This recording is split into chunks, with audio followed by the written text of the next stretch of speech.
Social മീഡിയയിൽ ഫോളോവേഴ്സിനെ കൂട്ടാനും ലൈക്കുകൾക്കും പബ്ലിസിറ്റികൾക്കും ഒക്കെ വേണ്ടി എന്ത് വൃത്തികേടും കാട്ടുന്ന ഒരു തലമുറയുണ്ട് ഇവിടെ.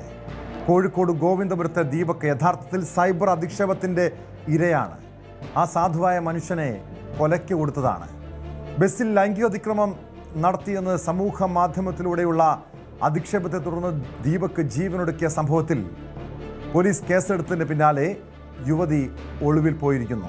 വടകര സ്വദേശിനി ഷിംജിത മുസ്തഫയാണ് ഒളിവിൽ പോയിരിക്കുന്നത്. ബസ്സിലെ CCTV ദൃശ്യങ്ങൾ വിശദമായി പരിശോധിക്കാൻ ഒരുങ്ങുകയാണ് പോലീസ്.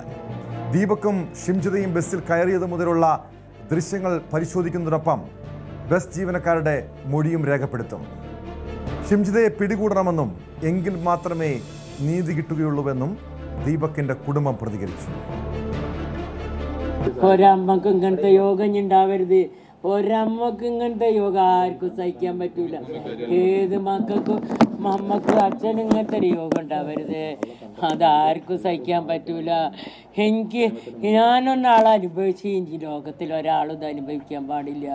അത് മാത്രമുള്ളൂ എനിക്ക്. വിശദാംശങ്ങളുമായി MS അനീഷ് കുമാർ ചേരുന്നുണ്ട്. അനീഷ്, നമ്മൾ കണ്ടതാണ് കഴിഞ്ഞ 2-3 ദിവസങ്ങളായി ദീപക്കിൻ്റെ കുടുംബത്തിൻ്റെ കണ്ണീര്. ഒരു പക്ഷേ ഇതുപോലൊരു മകനെ നഷ്ടപ്പെട്ടതിൻ്റെ ഒരു വേദന ആ മാതാപിതാക്കൾക്കുണ്ട്.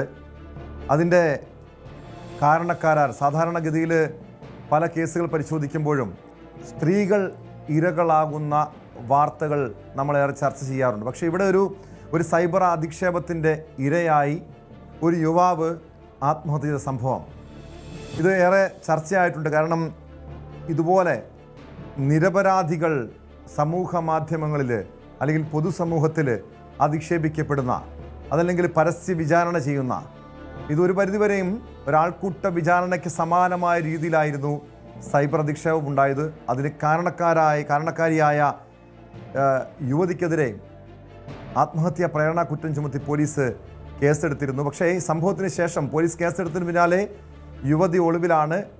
ഈ ഷിംജിതയെക്കുറിച്ച് എന്തെങ്കിലും വിവരമുണ്ടോ?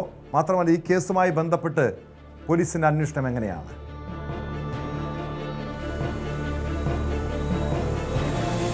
ടോം, ഈ ദീപക്കിൻ്റെ മരണമുണ്ടായതിന് തൊട്ടു പിന്നാലെ തന്നെ കുടുംബം രംഗത്തെത്തിയിരുന്നു. സമൂഹ മാധ്യമങ്ങളിൽ ഉള്ള റീച്ചിന് വേണ്ടി മനഃപൂർവ്വം ഒരു മരണത്തിലേക്ക് ദീപക്കിനെ തള്ളിവിടുകയാണ് ഈ ഷിംജിത ചെയ്തതെന്നാണ് കുടുംബവും സുഹൃത്തുക്കളുമൊക്കെ ഒന്നടക്കം പറഞ്ഞത്. അതിനുശേഷമാണ് അവർ ഇന്നലെ കൃത്യമായി തന്നെ രേഖാമൂലമുള്ള പരാതി സിറ്റി പോലീസ് കമ്മീഷണർക്ക് നൽകിയത്. അപ്പോൾ തന്നെ അദ്ദേഹം ഉറപ്പ് നൽകി ഇക്കാര്യത്തിൽ കൃത്യമായ ഒരു അനുഭാവപൂർവ്വമായ നടപടി ഇക്കാര്യത്തിൽ ഉണ്ടാവുമെന്ന്.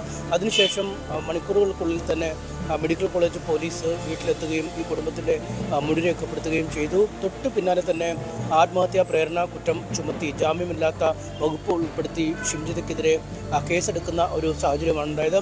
അതിനുശേഷമാണ് പ്രതിക്ക് വേണ്ടിയുള്ള ഒരു തെരച്ചിൽ, അതായത് വടകരയിലെ വീട്ടിൽ ഈ ഷിംജിത ഉണ്ടോ എന്നൊരു അന്വേഷണം പോലീസിൻ്റെ ഭാഗത്തുനിന്നും ഉണ്ടായത്. പക്ഷേ ആ യുവതി ആ വീട്ടിൽ ഇല്ല എന്നാണ് മനസ്സിലാക്കാൻ കഴിയുന്നത്. ഒപ്പം എവിടെയാണ് എന്നതിനെക്കുറിച്ച് കൃത്യമായ ഒരു വിവരങ്ങളുമില്ല. നേരത്തെ ഈ വിവാദമുണ്ടായതിന് തൊട്ടു പിന്നാലേക്ക് ബന്ധപ്പെട്ടപ്പോൾ ഫോണിലടക്കം അവരോട് സംസാരിക്കാൻ കഴിയുമായിരുന്നു. അവർ ചെയ്ത പ്രവൃത്തിയെ ന്യായീകരിച്ചു കൊണ്ട് തന്നെയുള്ള ഒരു വിശദീകരണമാണ് നൽകുകയും ചെയ്തത്. എന്നാൽ ഇപ്പോൾ ആ ഫോൺ സ്വിച്ച് ഓഫ് ആണ്. മറ്റ് ബന്ധുക്കളടക്കമുള്ള ആളുകൾക്കും കൃത്യമായി ഈ യുവതി എവിടെയാണ് എന്നതിനെക്കുറിച്ച് അറിയില്ല എന്ന് ആണ് പറയുന്നത്. എന്തായാലും ഈ യുവതിയെ കണ്ടു കിട്ടേണ്ടത് ഇതിൻ്റെ ഒരു അന്വേഷണത്തിൻ്റെ ഒരു തുടർ നടപടികളുടെ ഏറ്റവും അനിവാര്യമായ കാര്യമാണ്. കാരണം ഈ ദൃശ്യങ്ങൾ ചിത്രീകരിച്ചത് ഏത് സാഹചര്യത്തിലാണ് എന്നതിനെക്കുറിച്ചൊരു വ്യക്തത വരേണ്ടതുണ്ട്. ഒപ്പം ഈ ദൃശ്യങ്ങളിൽ ഈ യുവതി ആരോപിക്കുന്നത് പോലെയുള്ള ഒരു അപമര്യാദയിൽ പെരുമാറുന്നതൊന്നും കാണാൻ കഴിയുന്നില്ല. നമ്മൾക്കടക്കം പരിശോധിക്കുമ്പോഴും അത്തരത്തിൽ ഒരു മോശം പെരുമാറ്റം എന്ന് പറയാൻ കഴിയുന്ന രീതിയിലുള്ളൊരു പെരുമാറ്റം കാണാൻ കഴിയുന്നില്ല. അതുകൊണ്ട് തന്നെ നീണ്ടു നിൽക്കുന്ന ഒരു വീഡിയോ ചിത്രീകരിച്ച ശേഷം അതിൽ നിന്നും ഏതാനും ഭാഗം അല്ലെങ്കിൽ ഒരു പ്രത്യേക ഭാഗം മാത്രമാണോ എഡിറ്റ് ചെയ്ത് പ്രചരിപ്പിച്ചത് എന്നറിയണം. ഒപ്പം ഈ മറ്റു ചില കാര്യങ്ങൾ ഒരുപക്ഷെ നമ്മൾ നേരെ നിൽക്കുന്ന വീഡിയോ ചിലപ്പോൾ സ്ലോ മോഷൻ ആക്കുമ്പോൾ വശത്തു നിന്നൊക്കെ കാണിച്ചാൽ ഒരുപക്ഷെ അത് മറ്റു രീതിയിലേക്ക് വ്യാഖ്യാനിക്കാൻ കഴിയുന്ന തരം എഡിറ്റിംഗ് ഒക്കെ ചെയ്യാൻ കഴിയും. അത്തരത്തിൽ എന്തെങ്കിലും എഡിറ്റിംഗ് കയ്യാങ്കളികൾ ഇതിൽ നടന്നിട്ടുണ്ടോ എന്നടക്കമുള്ള കാര്യങ്ങൾ വേണം. അതിനും ഈ ഷിംജിതയുടെ ഫോൺ പോലീസിൻ്റെ കസ്റ്റഡിയിൽ ലഭിക്കേണ്ടതുണ്ട്. അതുകൊണ്ട് തന്നെയാണ് ഷിംജിതയ്ക്ക് വേണ്ടിയുള്ള തെരച്ചിൽ പോലീസ് നടത്തുന്നത്. മറ്റൊന്ന് ഈ ബസ് കേന്ദ്രീകരിച്ചുള്ള തെരച്ചിലാണ്. ഒരു സ്വകാര്യ ബസ്സിലാണ് ഇവർ യാത്ര ചെയ്തത്. ബസ്സിൽ CCTV ദൃശ്യങ്ങൾ അല്ലെങ്കിൽ ബസ്സിൽ ഇപ്പോൾ നമുക്കറിയാം മിക്ക ബസ്സുകളിലും CCTV ഉണ്ട്. അത് ഒരുപക്ഷെ ഉടമകൾക്കും യാത്രക്കാർക്കുമൊക്കെ ഗുണകരമായി മാറുന്ന കാര്യമാണ്. ഈ ജീവനക്കാരും യാത്രക്കാരും തമ്മിലൊക്കെ ഉള്ള പ്രശ്നങ്ങൾ ഉണ്ടാകുമ്പോഴും അല്ലെങ്കിൽ ജീവനക്കാരും മറ്റ് ബസ്സിലെ ജീവനക്കാരും ഒക്കെ തമ്മിൽ പ്രശ്നമുണ്ടാകുമ്പോഴും പലപ്പോഴും ഇത്തരത്തിലെ ക്യാമറകളാണ്, ഈ അകത്തുള്ള ക്യാമറകളും ഡാഷ് ക്യാമറകളും ഒക്കെ മിക്ക ബസ്സുകളിലുമുണ്ട്. ഈ ബസ്സിലും അത്തരം ക്യാമറ ഉണ്ടെന്ന് മനസ്സിലാക്കാൻ കഴിയുന്നു. അങ്ങനെയെങ്കിൽ ഈ യുവതി വാഹനത്തിൽ പ്രവേശിക്കുന്ന ആ സമയം മുതൽ അല്ലെങ്കിൽ ഷിംജിത്ത് ദീപക് എപ്പോൾ വാഹനത്തിൽ പ്രവേശിച്ചു ആ സമയം മുതൽ ഇരുവരും തമ്മിൽ നിൽക്കുന്ന ഇടവുമായി ബന്ധപ്പെട്ടുള്ള ഒരു കാര്യം, എന്തെങ്കിലും അസ്വാരസ്യങ്ങളോ വാക്കുതർക്കങ്ങളോ ഇവർ തമ്മിൽ ഉണ്ടായോ, അതായത് ഈ ദൃശ്യങ്ങളിൽ കണ്ടതിനപ്പുറം മറ്റെന്തെങ്കിലും കാര്യങ്ങൾ ഉണ്ടായോ എന്നീ കാര്യങ്ങളൊക്കെ ഈ ബസ്സിലെ CCTV ദൃശ്യങ്ങൾ പരിശോധിക്കുമ്പോൾ ഒരു വ്യക്തത ലഭിക്കുമെന്നാണ് പോലീസ് പറയുന്നത്. അതുകൊണ്ട് ആ ദൃശ്യങ്ങൾ പൂർണ്ണമായി പരിശോധിക്കും. മറ്റൊന്ന്, ഈ സമയത്ത് ഈ ബസ്സിൽ മറ്റ് യാത്രക്കാർ ഉണ്ടായിരുന്നു. ഈ ദീപക്കിനും ഷിംജിത്തും ഒക്കെ അടുത്തൊക്കെ ആളുകൾ നിൽക്കുന്നത് നമുക്ക് ആ ദൃശ്യങ്ങളിൽ തന്നെ കാണാം. അത്തരം യാത്രക്കാരെ തിരിച്ചറിയുകയും അവരുടെ മൊഴി രേഖപ്പെടുത്തുകയും ചെയ്യുമ്പോൾ ഇക്കാര്യത്തിൽ ഒരു വ്യക്തത കൈവരുമെന്ന് പോലീസ് വിശ്വസിക്കുന്നു. ഇതിനോടൊപ്പം തന്നെയാണ് ബസ്സിലെ ജീവനക്കാർ ആ സമയത്ത് ഡ്യൂട്ടിയിലുണ്ടായിരുന്ന കണ്ടക്ടറോടും മറ്റും കാര്യങ്ങൾ ആരായുമ്പോൾ എന്തെങ്കിലും അസ്വാഭാവികമായ സംഭവങ്ങൾ ബസ്സിലുണ്ടായിരുന്നോ, യുവതി എന്തെങ്കിലും കാര്യങ്ങൾ പുറത്തേക്ക് പറഞ്ഞിരുന്നോ, ഇയാളുടെ ഭാഗത്തുനിന്നും ശല്യമുണ്ടാകുന്നുവെന്ന് യുവതി ജീവനക്കാരെ അറിയിച്ചു എന്നതടക്കമുള്ള കാര്യങ്ങളെക്കുറിച്ചൊക്കെ ഉള്ളൊരു വ്യക്തത ഉണ്ടാകും. അതുകൊണ്ട് ഈ 2-3 കാര്യങ്ങളാണ് തീർച്ചയായും. കാരണം ഒരുപക്ഷെ സമൂഹ മാധ്യമങ്ങളിൽ ഏറ്റവും കൂടുതൽ ചർച്ചയാകുന്നതും അതാണ്. കാരണം ഇങ്ങനെ ഒരു ലൈംഗിക അധിക്ഷേപം ആ യുവാവിൻ്റെ ഭാഗത്തുനിന്ന് ഉണ്ടായിട്ടുണ്ടെങ്കിൽ എന്തുകൊണ്ട് ഷിംജിത അവിടെ വെച്ച് പരസ്യമായി പ്രതികരിച്ചില്ല, അല്ലെങ്കിൽ നിയമ നടപടി സ്വീകരിച്ചില്ല? ഇതേ രീതിയിലായിരുന്നോ ഈ വിഷയത്തെ കൈകാര്യം ചെയ്യേണ്ടിയിരുന്നത്? അതാണ് ഏറ്റവും വലിയ വിമർശനം ഉയരുന്നത്. മാത്രമല്ല, ആ ഏതാനും നിമിഷങ്ങൾ ദൈർഘ്യമുള്ള ആ വീഡിയോ പരിശോധിച്ച് കഴിഞ്ഞാൽ മനസ്സിലാക്കാൻ കഴിയും, ഒരു ഭാഗത്ത് മാത്രമാണ് ഷിംജിതയുടെ ശരീരത്ത് ദീപക് സ്പർശിക്കുന്നു, അല്ലെങ്കിൽ ദീപക്കിനൊരു കൈ തൊടുന്നുള്ളൂ, അല്ലെങ്കിൽ കൈ മുട്ടുന്നുള്ളൂ. അത് ബോധപൂർവമാണോ എന്ന് പോലും സംശയമുണ്ട്. കാരണം വിശദമായി അത് കൃത്യമായി പരിശോധിച്ചാൽ മാത്രമേ അതിൻ്റെ വസ്തുത മനസ്സിലാകുകയുള്ളൂ. ഇതിപ്പോൾ യുവതി പുറത്തുവിട്ട വീഡിയോയാണ്. അത് എഡിറ്റിംഗ് നടത്തിയിട്ടുണ്ടെങ്കിൽ, നേരത്തെ അനീഷ് സൂചിപ്പിച്ചതുപോലെ അത് സ്ലോ മോഷനിൽ ഇട്ട് കഴിഞ്ഞാൽ ഒരു പക്ഷേ ഈ രീതിയിൽ ആ ദൃശ്യം മറ്റ് പല രീതിയിലും വ്യാഖ്യാനിക്കാൻ പറ്റും. ഇവിടെ പ്രാഥമികമായും പോലീസ് എന്താണ് ചെയ്യേണ്ടത്? ഈ രീതിയിൽ ഈ വീഡിയോ എഡിറ്റിംഗ് നടന്നിട്ടുണ്ടോ എന്ന് പരിശോധിക്കണം. മാത്രമല്ല, ഈ ബസ്സിലെ ദൃശ്യങ്ങൾ പരിശോധിച്ചിട്ടുണ്ടോ? ബസ് ജീവനക്കാരുടെ മൊഴി ഉടൻ രേഖപ്പെടുത്തുമോ?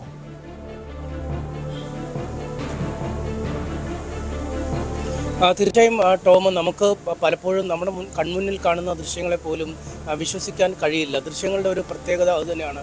നമ്മൾ നേരിട്ട് കാണുന്ന പോലെ ആവില്ല ദൃശ്യങ്ങളിലൂടെ കയറി ഇറങ്ങി വരുമ്പോൾ. അതുകൊണ്ട് എന്തെങ്കിലും കൂട്ടിച്ചേർക്കലുകളോ അല്ലെങ്കിൽ മറ്റെന്തെങ്കിലും കൃത്രിമത്വങ്ങളോ ഈ വീഡിയോയിൽ ഉണ്ടോ എന്ന് നമുക്കിപ്പോൾ പറയാൻ കഴിയില്ല. അത് വിദഗ്ധമായ പരിശോധന നടത്തുമ്പോൾ മാത്രമാണ്. പക്ഷേ 2-3 കാര്യങ്ങൾ ചൂണ്ടിക്കാണിക്കാൻ കഴിയുന്നത്, ഒന്ന്, ആ പെൺകുട്ടിയുടെ ഒരു പെരുമാറ്റത്തിൽ, ആ യുവതിയുടെ ഒരു പെരുമാറ്റത്തിൽ ചില അസ്വാഭാവികതകളുണ്ട്. കാരണം ചിരിച്ചുകൊണ്ട് നിന്നുള്ള ഒരു മുഖഭാവത്തോടു കൂടിയാണ് ഇത്തരമൊരു കാര്യത്തെ അവർ നേരിടുന്നത്. 2, ഇയാളുടെ നിൽപ്പും അല്ലെങ്കിൽ ഇരുവരും തമ്മിലുള്ള ഒരു അകലം, ആ കൈയുടെ ചലനം എന്നിവയൊക്കെ കൃത്യമായി തന്നെ നിരീക്ഷിക്കുമ്പോഴാവും അത്തരത്തിലൊരു കൃത്യമായ ഒരു നിഗമനത്തിലേക്ക് എത്താൻ കഴിയുക. പക്ഷേ ഇവരെ അനുകൂലിക്കുന്നവർ പോലും പറയുന്ന ഒരു കാര്യം, ഇത്തരത്തിൽ ഒരു വാഹന യാത്രക്കിടെ അല്ലെങ്കിൽ ഒരു പൊതുഗതാഗത സംവിധാനം ഉപയോഗിച്ച് യാത്ര ചെയ്യുമ്പോൾ ഒരു മോശകരമായ അനുഭവം ഒരാളുടെ ഭാഗത്തു നിന്നും ഉണ്ടായാൽ, ഒരു സഹയാത്രികൻ്റെ ഭാഗത്തു നിന്നും ഉണ്ടായാൽ അതിന് 2-3 വഴികളുണ്ട്. ഒന്ന്, ആദ്യം ചെയ്യേണ്ട വഴി തന്നെ ഈ ബസ്സിലെ ജീവനക്കാരോടോ അല്ലെങ്കിൽ സഹയാത്രികരോടോ ഇക്കാര്യം പറയേണ്ടതാണ്. പിന്നീട് അവരുടെ കൂടി സഹായത്തോടുകൂടി പോലീസിനെ അറിയിക്കുകയും അത്തരം നിയമ നടപടികളുമായി മുന്നോട്ട് പോവുകയും ചെയ്യും. അത്തരം സമയത്താണ് ഈ ദൃശ്യങ്ങളടക്കം ഒരുപക്ഷെ ഉപയോഗിക്കപ്പെടാൻ കഴിയുക. അല്ലെങ്കിൽ ഈ പോലീസ് നടപടികൾക്ക് ദൃശ്യങ്ങൾ നൽകുമ്പോൾ തന്നെ സമാന്തരമായി തന്നെ ദൃശ്യങ്ങൾ പുറത്തുവിടുന്ന സംഭവങ്ങളും നമുക്കറിയാം. ഈ